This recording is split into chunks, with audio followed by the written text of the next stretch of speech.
Good day, everybody! It is Calxiyn and Hunter here. If you guys enjoy this video, remember to subscribe for more RWBY videos, join our Discord server, or follow us on social media to connect with us more, and become patrons over on Patreon to get RWBY videos early. So yeah, we are going to be talking about Oscar getting kidnapped again. Oscar getting kidnapped to Electric Boogaloo, because before we had a theory that Oscar was going to be wandering the streets and that Cinder was going to sister snatch him. And Neo turned into Oscar and he poisoned the casserole. No, not that part. He stole everyone except for Crow because he was grumpy and he had to save the day. It never happened. They just went and they, did the finale. So I think that now Oscar will get kidnapped again. Except he didn't the first time. So I think, here's what I think, okay? Will he poison the casserole again? Anyway, so Neo, right, is in the house, and she's overhearing all this stuff, and she can see that Oscar has the relic on her hip, if she has been sort of given a description, or a sort of, like, a debrief on what the relic looks like, right? Because, Cinder's like, did you find what we're looking for? And Cinder had one fucking job, okay? Her one fucking job was to get the fucking relic, and guess what? She didn't. So now, I feel like now if Neo was like, yeah, hey, Oscar had the relic, or whatever Neo's gonna, this is my typing fingers for Neo to be able to type back to Cinder, so. I feel like Neo would type with two fingers. Like this. And so if Cinder now knows that Oscar has the relic and Oscar is going back to the school, more or less unprotected, because Team RWBY and them are all down in Mantle, like the Aesops are in Mantle, Team RWBY are in Mantle, like the only one to protect him is Ironwood, basically. Which, I mean, yes. Ironwood's not so bad, but it's like, it's Neo and Cinder against Ironwood. We've seen him fight before, theory, but right? like, he's looking a little shabby. And so my idea is basically that Cinder and Neo will go to the school, will go to Atlas Academy, they'll snatch Oscar and the relic, and they'll put like a little ransom note for RWBY to come get him. And this is why we had the seemingly out of place and awkward Rose Garden scene, because now RWBY is gonna be like, well, fuck. Like, you know what I mean? I kidnapped your son. I don't have a son, but he's asking for sandwiches with the crust cut off, and he's crying all the time. You have Oscar? Yes. I imagine something like that happens. Thank you. But yeah, so I'm like, oh, that scene could have been to later emotionally hurt us. Like, they could have had that scene between Oscar and RWBY because they knew the majority of people that don't hate the scene were gonna freak out and be like, oh my god, that's so cute! You know what I mean? Or whatever we said during our reaction, right? And so they know that if Oscar now gets kidnapped and is put in mortal danger by Cinder, that is going to, like, tug at everyone's strings. You know what I mean? And it makes perfect sense. Oscar has the relic, Cinder wants the relic. You know what I mean? And so then they'll have to go save Oscar. Poor Oscar. But why, real unfortunate. Why wouldn't they just hypothetically kill him and take the relic? Kill Oscar, take the relic. Because Cinder likes to watch people suffer. I guess Cinder likes to watch people suffer that she hates. Like, instead of just stabbing and killing Jean, she decides to stab Weiss and then kill John, or try to kill John, I guess, right? And so this is sort of the same thing. Instead of just killing Oscar, she wants Oscar to watch RWBY get sister strangled, or whatever's gonna happen here, you know? I mean, Cinder probably wants the maiden stuff. Neo wants to kill RWBY, so maybe they're using Oscar to lure out. RWBY. Exactly, that's exactly what I'm saying. So they're using Oscar as bait, and they're gonna lure RWBY. Like, they could put a ransom note and be like, RWBY, come alone, or Oscar gets it, and it's just a lock of his hair, or like a finger, or something. Oh my god! I'm just kidding. I doubt that's gonna happen. Imagine, like, RWBY gets a little letter, and there's just like she pulls something out from it, and it's just Oscar's like pinky finger. Eyeball? No, not eyeball. Like, that would be very Tyrion of them. Oh god, that would be crazy. They would think it was Tyrion from like, I guess they weren't there for the eye for an eye comment, but yeah. Oh man. Definitely, I think Oscar's gonna get snatched, basically. And I think that Ironwood is gonna be like, fuck. Well, right? There goes Elfin again. You know what I mean? He's gonna be like, fuck. So there's that, and I feel like that would be a very interesting sort of sequence, because then RWBY would come back to the school, Oscar would be missing, Ironwood would blame himself, RWBY would have to go out, and like that's where sort of Cinder and Neo versus RWBY happen. But here's my question, okay?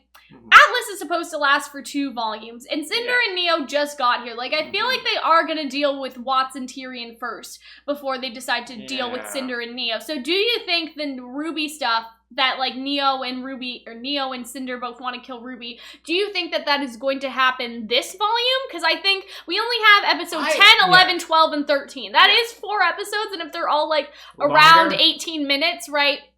That would work. Finales tend to be like pretty beefy. But I'm sort of thinking to myself, I'm like, I'm pretty sure that, and this is a whole separate video, I guess, I'm pretty sure that Tyrion or Watts will die this volume. Like, I'm pretty sure that, you know, Watts will get what he wanted. He would have had disgraced Ironwood. Atlas is gonna fall out of the fucking sky. And basically what's gonna happen, he's gonna be like, I don't give a fuck if I die. I won against you, Ironwood. And then he's just gonna go out in like a blaze of glory. Like, he's gonna do one last act that is sort of a self-suicide situation, but at the same time, he's like, fuck you! And then he dies. I was thinking that, but for Tyrion, that he causes Atlas to fall by yoinking the staff, and then he's like, but he also collapses with it. Are you pleased, Salem, my queen? As he's going down and dies ultimately. Yeah, or I guess, like, because there's a giant hole in the floor, right? Yeah. So Atlas will fit perfectly back in that hole, but, like, what if Tyrion just... But also, a massive, like, that weighs presumably millions of pounds. Yeah, I just meant, like, what if Tyrion got trapped, like, in there? Like, that would be fucked up. Like, if he was just trapped there until he starves to death or something, like, in that hole. Under the rubble? Yeah, under the rubble. Like, in that... Because Atlas, right, came from a hole, so I'm saying that hole is now giant. Like, what if he's just stuck in the hole when Atlas comes back down? I don't know. I mean, if Atlas falls and crashes, that would be like the equivalency of a nuclear bomb going off. Like, would it? So yeah, I mean, when you think of all that weight, all that force, mass hitting the ground, it would be like an asteroid. Yikes. So hypothetically, if that happens at the end of this volume, most of volume 8 wouldn't be going around Atlas and Mantle. It would be trying to survive in the wastelands of what was once Atlas and Mantle. Yeah, I guess so. And so that's the only thing where I'm like, so maybe that could stretch it out a I think they have built, because really, what else is there left to do this fall? Like, Jacques has been arrested. You still have to catch Watts and Tyrion, but Ironwood said to leave that to him. So what if that's the thing? Oscar, Ironwood leaves to go catch Tyrion and Watts and leaves Oscar alone, and that's how he gets kidnapped. Because I think that they do have time, right? Because really, you have the Oscar and Tyrion thing, and then you could have the Oscar getting kidnapped thing, and then maybe we're left on a cliffhanger, and RWBY doesn't fight with Neo and Cinder until a later moment in time.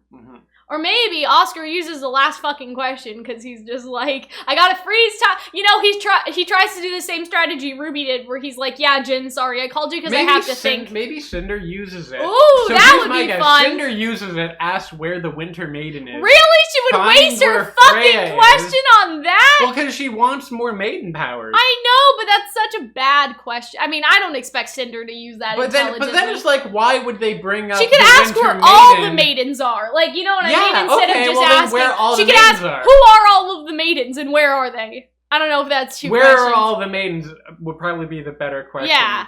You know what I mean? Like, show the identities and locations of all the maidens. Then because here's the thing, they brought up Freya, and they haven't really done anything with her yet. That's the other thing. So that's what I'm thinking, that's when she steals it, if she does kidnap Oscar, which is an idea I do like, if she then wants the relic, she wants the relic because she wants the maiden powers, because she wants to get in good graces with Salem again. Yeah. People have given up. Like, I feel like people won't care anymore. Because they waited so long to some extent. We were talking about that on Twitter, and somebody sort of brought up the point that, like, even if Cinder does get a backstory reveal, I feel like the majority of the fandom won't care. And I feel like that's sort of right, but it depends on what it is. Because I feel like they can easily win people back depending on what they do, but at the same time, I'm like, yeah, for some people, it's just been too long and they don't give a fuck about her anymore. Because a lot of people didn't care about, like, the Ozpin backstory, because everyone thought we knew everything about him after and then they sort of dropped a bombshell, and then we learned what the actual story was. So I feel like it might be the same thing. That's true. I'll agree with that. But I feel like that Neo getting the maiden powers would be interesting because it was like the enemy of my enemy is my friend. I guess but now she's also a maiden, so what do? Do I kill her and take the powers for myself? Like, or do I use her to kill RWBY first so I can get everything I want? Like, I feel like that's how Cinder thinks. Even if Neo does get the maiden powers, she'll still be like, well, I can hold off on killing Neo until she does the one thing that she has to do for me. Like, Cinder wants her cake and eat it too. She wants the relic, she wants wants the maiden and she wants to kill Ruby. And with, you can't necessarily have all three. The thing with Cinder is that she views every relationship as transactional. Yeah. Right? So there's no, like, and I think that's what bothers Emerald about their relationship, is that Emerald genuinely cares about Cinder, while Cinder views Emerald as just a means to an end. Someone that she gets something out of by giving something to her. Yeah, rip Emerald and Mercury, by the way. But yeah, I think it would be hilarious. The fact that she views Neo the same way means that I don't think that their relationship is long for this world. Yeah, I think it would be hilarious if Neo got the Winter Maiden powers and Cinder was just like... Can a person have more than one maiden's powers? What if that's what kills Cinder? Yeah, her pursuit for power, and then it goes to Neo. What if she gets two maiden's powers and it starts, like, dissolving her bones and she becomes some, like, freak genetic? Because that would be an interesting, like, end to her character. Well, I don't think... What destroyed the person that wanted power was having too much power. Here's what I think, though. All of those powers were once inside of Ozpin, so I feel like that wouldn't be a big deal. Maybe, you know what I mean? Like, not. I feel like she wouldn't dissolve or anything, because Ozpin once had all those powers inside him, so yeah. But yeah, so that is everything. We got a little off track, I guess, talking about whether or not Neo will get the powers. But I really find that idea interesting, because it then brings up the idea of, like, well, if Cinder tries to kill Neo, where does Neo go? Does Neo try to side with Team RWBY, because it's now, like, the enemy of my enemy is now my enemy again? Are we back to Neo Watch? Like, what's gonna happen? Yeah, basically. Raven Watch is already still going. Raven Watch 2020. So, But yeah, all the fallout if Oscar gets kidnapped. Oscar's gonna get kidnapped, guys. Okay. And we will see you guys later. Bye.